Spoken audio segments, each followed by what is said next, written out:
So before we even start, whatever. So how you like? Let me know at least what you kind of at least want to address, and then what also I shouldn't press too much about. You can ask anything you want, bro. I don't care what you want. Okay. All right. What I want to address is everything, all the speculations that's going on, because everything's speculation. If you wasn't there, you're a spectator. Okay. All right. I'm gonna just start it up. Let's just rock out. All right. Yo, it's your boy DJ Academics. Listen, I know you guys. By the way, you guys seen a recent interview with me and King Von, which honestly, you guys don't know some of the background stuff behind some of these things happening. It would have never been possible without this man right here you're seeing on the screen with me. And because of this, obviously a very unfortunate incident happened. Rest in peace to King Von. But we have someone who was actually there who, we're hearing a lot of things about a lot of people thinking a lot of things happen, and he's here to clarify a few things. So without further ado, introduce yourself, because I obviously know you, 100K Management. What do you like to be known by the people? Well, everybody who knows me as Track. You know what I'm saying? Not Trap, Track, Track. And, you know what I'm saying? I've been doing this for a long time. I'm just not a media type of person. I could tell you there's plenty of times I could have came on social media from YNW Melly situation, because that's my artist as well, from dealing with Sniper Gang, from all the main artists that's been in the media that y'all could imagine. I've been there, but I'm not the type of person to jump on the media. I like to let things happen how it happens, but for this particular situation, I feel like I had to. And I'm not only doing this for me, but I'm doing this for Von and his legacy, because the way it seems like everybody got their opinion on what went on that night, and y'all completely false. Yeah, we've been hearing a lot going on. And by the way, I know you just mentioned it, and we just glossed over it. This is an accomplished man right here. He's been a manager for YNW Melly, another artist which we love, and we'll discuss maybe that at a different time. But first and foremost, just being on the management side, before we even jump into things, how difficult is it when you have an artist that either gets locked up, gets hurt, or even possibly gets killed? Because again, when people aren't there, and I guess it speaks to some of the stuff you're talking about with people speculating, they're always wondering why so-and-so didn't do what and blah, blah, blah. How do you handle that, trying to, prevent situations from happening, but also responding to situations that you actually are around? It's pretty easy. The best way to handle those situations is to really handle the situations. That means even if it's a death or a charge or anything, my job and my team's job is to go and tackle those situations hands-on and to deal with those people that's being affected in those situations. Yeah.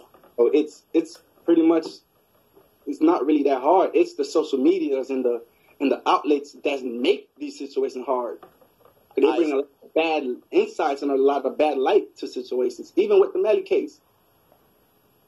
So somebody's watching this right now and they're like, well, if we ain't heard this nigga talk before, why he talking now? Like, again, they might even use the fact that you're talking to say, nah, he guilty, just because he's actually saying something. Why did you want to finally speak? Was it like stuff was just mounting and you felt like people had an inaccurate depiction of what happened? I'm not speaking for me, because at the end of the day, there's nobody going around on the media. Everybody's praising me, I guess. I'm super manager. I was there. I got shot. I was by the side, all that extra shit. So I could literally go back to my bed and heal and do what I do. But I'm not speaking for me. I don't care to speak. I don't take pictures. I don't care to be on live. I've been doing this so long, bro. You could ask anybody in Florida who knows me. I'm a 100K remain solid. I'm a stand-up guy. I don't do anything for no clout. But at this point, I have to speak because you guys are assassinating Von's legacy. That's why I'm speaking. I'm not even speaking for the people that you guys are speculating on. I'm speaking on Von's behalf because he's dead and he can't speak on it. And the way the social media is going about, he will be turning in his grave because you guys are completely devastating his whole legacy, bro. This is somebody who stand on his guys. This is somebody who the first money he got, he went to the block and broke 100,000 when the same people that you guys are speculating about, the same people you guys are trying to drag in the media. There's someone who dedicated his whole life to his guys, bro. There's somebody who's not really a family person. Don't really speak to too much people, but his guys is his life. His guys was his bread. Literally, bro. Like I was with this man every day. I was with his guys every day. So you guys coming on board and y'all dragging everybody that was there and y'all don't even know what's going on. That shit hurting me. Cause I could care what y'all say about me, but when y'all tarnishing his legacy, because his guys is legacy. He stand on his guys. He stand on O-Block. That's who y'all tarnishing. So I'm not gonna let that happen, bro. I don't care about none of that extra shit y'all got going on. But when it comes to Von and his legacy and what he would stand for, that's what I'm here for, bro. Y'all keep all that clout shit. I don't care about none of that shit, bro. All right, and we're going to get all into it. I just want to say, because I should have started this off, because, yo, I remember the day you called me from the hospital. You're obviously home now. How are you feeling? It got to be a traumatic experience being in a situation like that and also being shot. You know, I think we even talked about even at the time, I was like, yo, you're with these guys who you're managing every day. Like, that's a stressful situation. How are you feeling? First of all, bro, I don't think anybody on my roster that I manage is not real deal in the streets. Like, at this point, I don't even manage regular people. Everybody I manage is real deal steppers, real deal people that's been out here. And unfortunately, fame and success don't change your past. So most of these guys, you guys not realizing, Von only been doing music for a year and a half, 2 years? Melly, a year and a half, 2 years of blowing up? So half of these things are catching up to them. That's what people fail to realize. It's not that they're moving a certain way because they not wanting to. They don't learn how to do it yet. They're still, half of these guys, I'm 29, they 21. Von just turned 26. They're young men who's new to things, new to money, new to fame. So, of course, certain things might happen where it look crazy. And as management, as a team, we try our best to level head them, to put them in the right place in the right time. But, things happen. And unfortunately, I'm hurt right now. Like, you got to imagine how us feel, too. Like, not only that I lost one of my artists to a charge and to a case, and he's coming home, God willing. But now I just lost another artist to gun violence, and he's dead. And these are both artists that I'm close to. Like, I don't really talk to people like, these are not just rappers. Like, these are brothers. These people that I literally care for. These people that I literally want to see win. I want to see the best for them. And both of them right now, one is dead and one in the situation. You know what I'm saying? This shit, it ain't cool. At this point, I really wanted to quit doing this shit. I'm like, what? I'm starting to think like, no, is there even a reason to keep doing this, to keep bringing people up, to keep bringing these young men up for them to lose their life to a jail cell or death? That's not what I'm in it for, All right. So let me just introduce, and just, you could say whatever you can or as much as you can. Because I know some people, again, I know even with them listening to this, they're saying, man, how about you tell us why if you were the manager with him every day, why couldn't you have prevented this from happening? And also, what happened? Obviously. All right. So what happened that night, unlike what everybody think, it was all spontaneous events.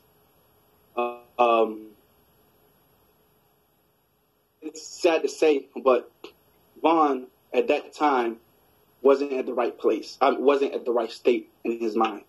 You guys could take it how you want to take it from there, but he wasn't in the right state of his mind. So when he had an album release party, once we left the album release party, from there, it was complete confusion. Von travels with 3 to 4 security, armed security. Because he has security. Of course he has security. He can't carry a weapon. Oh, he got to have security. He travel with, this is a superstar. You think we're not going to make him travel with security? He traveled with That's one of the big questions is like, wait, was he just moving with street guys? Why didn't he have security? Von had 3. I traveled with 1 security that moves with Von, and he traveled with 2 more security. You know what I'm saying? Von traveled in a bulletproof truck.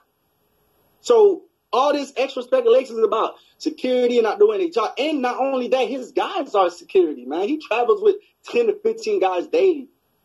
And they protect and love Von more than any security would. Matter of fact, I will put Von's life in his guys' hands before I put on security. That's how close they is. Those guys will lay their life on. Matter of fact, I wouldn't even say would lay. They did. 2 died of the situation. Yeah. And those 2 is not the only ones like that. All his guys is like that.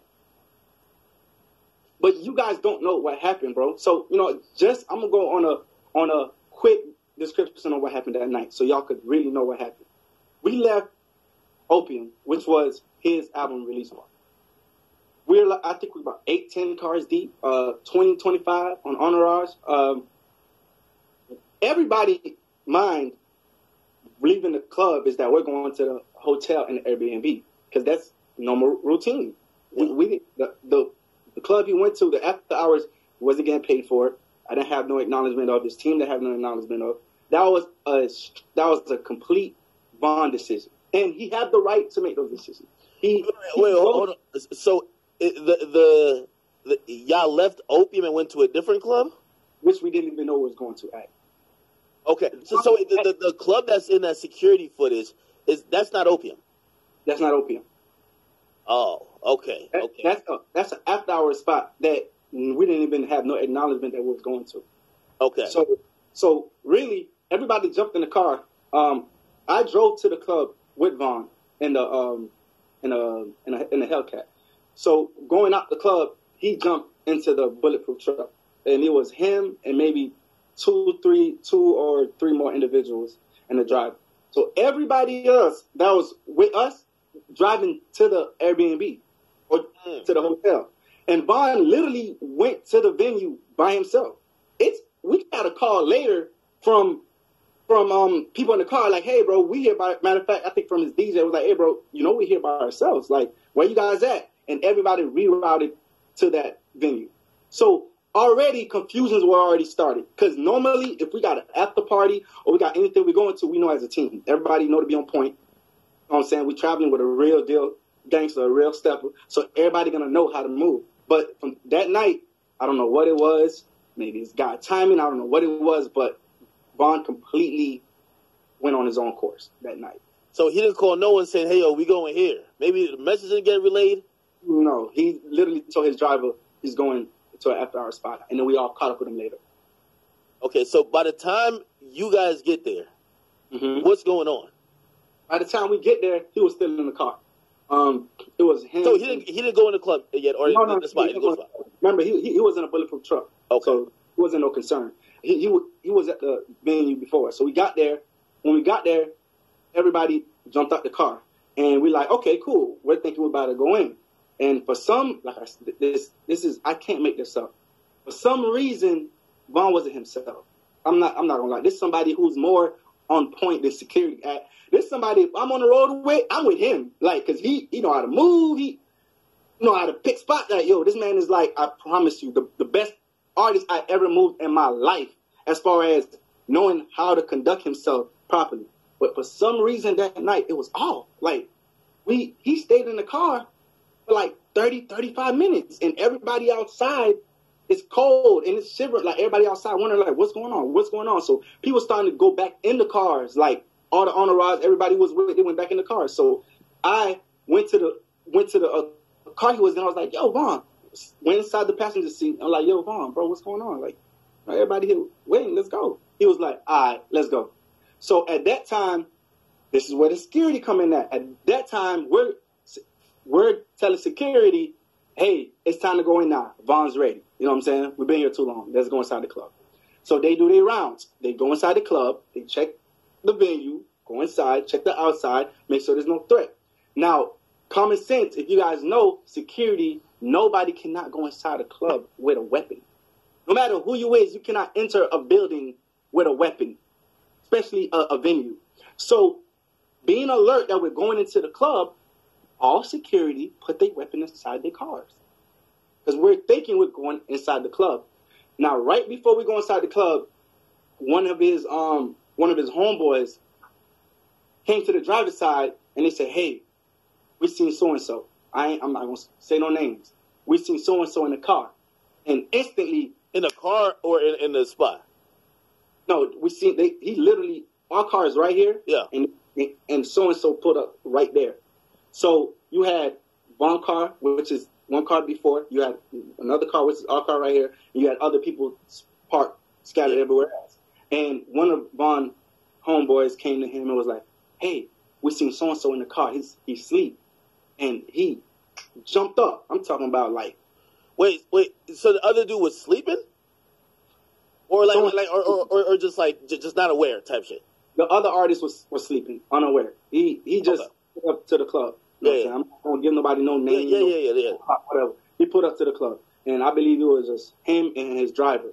That's what supposedly what it was. Him and his driver. And a McLaren or some type of car they had. So one of the guys spotted him. And they came to the car where me, Vaughn, BJ, and a female, and one more person was in the car. And he came to the car and said, hey, so-and-so's here. And Vaughn just jumped up like, oh, come on, let's go. And with that reaction being so fast, we're like, hey, hold on, slow down. I'm like, hold on, what we about to do? Hold on. Like, you got jewelry on, all type of stuff. Hold on. Bro, from that split second of his friend coming to tell him, Vaughn was out the car. And this is somebody who's normally, like I said, calm, collective, look around all the areas, just fill all the blank, because he been out here, so he know what to do. For some reason, that night, he was completely off. He jumped out the car. By the time Vaughn jumped out the car, I don't even think he knew where so-and-so was. He just jumped out the car. He bumped into so-and-so. As soon as he bumped into so-and-so, started brawling. From that 1.5 second of brawling one of his so-and-so accomplice came through the side of a white car that we didn't even know was with so-and-so. That's how unaware the situation was. Yeah. Came out the car from the side, like y'all can see on the camera, and shot Vaughn and me 4 times. I think he let 4 or 5 shots off. Vaughn got hit 3 or 4 times. I got hit in the leg, started bleeding, went for cover. He was down. Are you on that security footage too? Like, yes. Okay. I'm the one that's moving as the altercation happening. I'm the one that's right by him, moving back. When the guy came and shot him, I was the one that was right by him. That's when the bullet hit me. So it was God grace that I didn't get shot nowhere else but my leg. So, like, in helping, because, I think people are looking at the social media, and you're talking about, like, people that weren't there speculating. Some people online saying, yo, what happened is all the guys left them. They just left them out there. Like Vaughn's last words were like, yo, listen, y'all let him get up on me like this, that type of stuff. I'm going to clarify all that. That's false. First of all, the only people that knew what was about to happen. And you got to remember, when I say knew what was about to happen, I'm not talking about 5-10 minutes resonating what's going on. I'm talking about 1.5 seconds of his homeboy coming to the car where it's me in the passenger side, one more person in the driver's side, I believe was his DJ, him in the back with a female, and one more of the guys sitting by the side that I just called in previously to come smoke because it was cold outside. I'm like, yo, come in, let's smoke right quick because I don't think you're ready to go in. So from that 1.5 second jumped out, that situation happened. Security didn't know what was going on. Half of the guys that y'all blaming didn't know what's going on. By the time everybody realized what's going, if you peep at the footage, Vaughn and his one security is the only one that's by Quando physically. Everybody else is in the back. Why do you think it's a back trailing? Nobody even got to check. They're running to the scene. By the time they're running to the scene, shots fired. And then not only, nobody was running from the shooter that shot Vaughn. Because y'all could clearly see that once he shot Vaughn, everybody moved back. People were still there. It's the police that started shooting uncontrollably. It looked like that person got shot too. This was also confusing, right? So when Vaughn is shot, and he's whatever, people are saying that whoever was trying to take his chain off or something, because it looked like he was being held up a bit, and then somebody punched that person. Vaughn was shielding himself with so-and-so. He literally was holding him up. That's how strong he was. Even while being shot, he know what's going on. He felt it because he was conscious the whole time. So he's holding the individual as a shield. It wasn't nothing as like, he got on top of him, no, he was literally holding him as a shield. And those shots that was fired by the individual that shot Vaughn and myself was the only shots fired from those individuals. Every other shot was coming from authorities. They started shooting everywhere. It was like a blanket full of shots going on. So when you see everybody taking cover, they wasn't taking cover away from the shooter from Vaughn. They were taking cover because they didn't know where the shots was going from. If you look, people was running left, people was running right, people was running to the club door because we didn't know where shots was coming from. Right? You got the police shooting anybody with a weapon that day got killed. If you got a weapon that day on you, you got shot. That's how much shots was getting rained. So you guys are looking from the one angle of the camera and looking like, oh, damn, they ran away from the shot. And wasn't nobody running away from no. Listen, bro, we didn't know where all the shots was coming from. So it's automatic. If you don't know where the shots coming from, you're going to regress to see the situation. And the same guys that you guys are talking about, they came right back to Vaughn's side.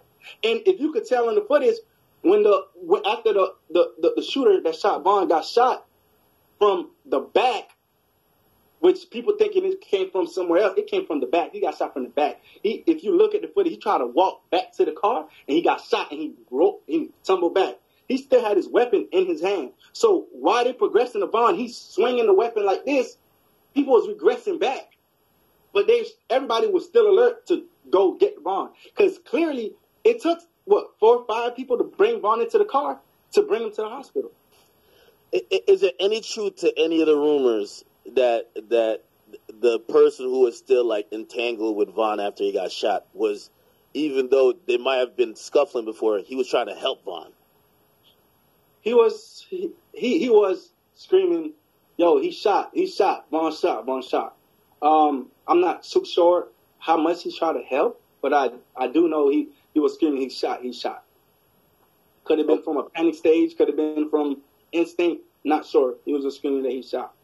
Okay, so when we're talking about some of these narratives that's going on now, Asian Doll is on Twitter, and I don't, however she's getting this information, she's saying what Vaughn's last words is. She's saying how the dudes like just left him for dead, how he didn't really have anyone real around him. Have anyone that was close to the situation or that been there spoke to her? Because it seems like she's hurt a bit, but she's also making it seem like Vaughn was with a bunch of disloyal, jealous dudes who just allowed him to die in the street and get shot down like a dog. Hey, that is completely false. First of all, no disrespect to Asian Doll.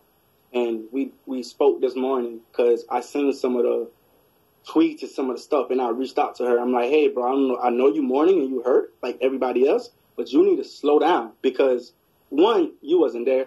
So how can you make assumption and accuse guys of doing this and that? And the last words that she's talking about, and it's in a text message, and I can show you, she's talking to Vaughn through her spiritual advisor from after death. Wait. So this is what she tweeted. She tweeted, Vaughn's last word was, y'all let them niggas get up on me. Stop crying. Y'all let them get me. As if Vaughn was talking to his homie saying... Hold on, Ak. I'm gonna show you right now. I got it right here. So, this is... You say Asian Doll, right? Yeah. It's clear. Yeah. Her text message clearly. Yeah. I talked to Vaughn on a spiritual level with a spirit reader, and he's letting shit be known. He's talking for sure, and he feel y'all shouldn't let him he feel y'all shouldn't let them get him. Facts. So you talking to the dead now, Asian Doll. So Vaughn on the afterlife is telling Asian Doll these facts, guys. The same tweet you guys seen, he called, y'all let the guys get me, get all the O-block chains. Hey, let me from the afterlife with a spiritual reader. And I don't know if you've seen the messages. I'm not making it up, bro. No. I believe it. Hey, was Von and Asian Doll like really close right before his death? Because no, it wasn't. Von didn't have anything to do with Asian Doll. Because she's acting like they were lifelong partners, like they were married, like inseparable. No disrespect to Doll. Von moved on, and Von was doing other things. He cared for her because he's a very loyal guy. So of course he wanted the best for her. He brought her to certain shows, but there wasn't that. And that's why I'm so baffled and confused, because she's coming on these platforms and people knowing that they was together and was in a relationship, taking these tweets like it came from Von personally. Asian Doll did not speak to Von before he died. Asian Doll is telling me that she's talking to Von on the afterlife with a spiritual reader, and Von is telling her this stuff. What type of goofy shit you on, man? So do you think it's because she's hurt or she's clout chasing? Is she hurt? We hurt. Be hurt. Take your phone, move the phone out your hand, bro. Stop tweeting goofy shit, because you ain't making no sense at all. So, again, loosely, we don't have to get into specifics. There are also people who say this is like so, like, quote unquote, messy, because they're like, maybe one of the reasons why those two groups of people, or those two artists collided and actually had a physical altercation, had to do with things that may include Asian Doll just on a jealousy level with other artists. And no. That's false. Von wouldn't react over no female. He's too much of a gangster for that. It's other stuff that happens in the past, and Von is a real deal stepper, gangster.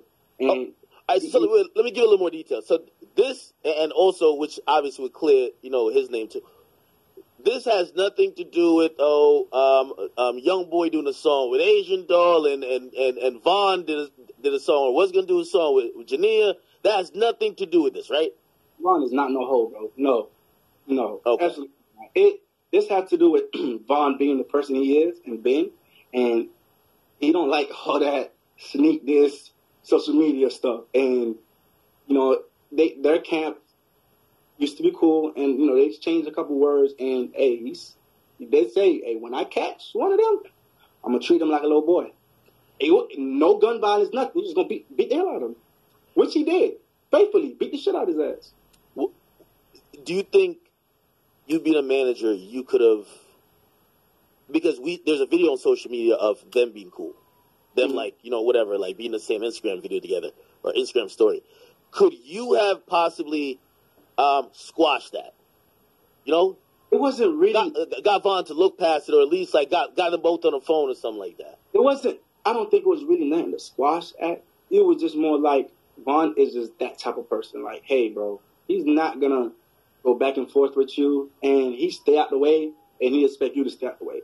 So when you on the other side is doing things, sneaky things, and doing stuff, hey, when he see you, he stand on what he said, and that's what he said. When he see whoever on that side, he's gonna treat the shit out their ass. He's gonna beat them up, and that's what it was. Now, could it have been avoided because it wasn't worth his life? 100%. Like I told you when I called you from the hospital, I called it ignorance at its best.